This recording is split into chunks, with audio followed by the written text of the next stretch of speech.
যখনই আসতাম তখনই মানে এখানে বসে গল্প করতেন, মানে কখনো ওনার বয়স বা আমাদের বয়সের তফাৎটা বোঝা যেত না।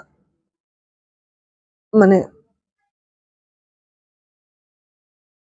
আমাদের সঙ্গে রক্তের সম্পর্ক না থাকলেও উনি এতটাই স্নেহ করতেন যে সবসময় মনে হতো যেন দাদুর সঙ্গে এসে সময় কাটাই। তার সাথে এরকম কোন স্মৃতি আছে যেটা কিনা ভোলা যাবে না কখনো? এরকম আসলে অনেক স্মৃতি। যখন আমি একদম ছোট তখন থেকে এখানে আসি, দাদুর জন্মদিনগুলোতে এসে দাদুকে যখন একটা ফুল দিতাম, দাদু মানে ওটা এমন ভাবে নিত, তখন আমাকে সবসময় দিদার সতীন বলতো, এভাবে আদর করতো। তো এটা নিয়ে অনেক মজা করতেন, খোঁচাতেন আমাকে, বলতো যে তুই আমার সঙ্গে থাক সব সময়।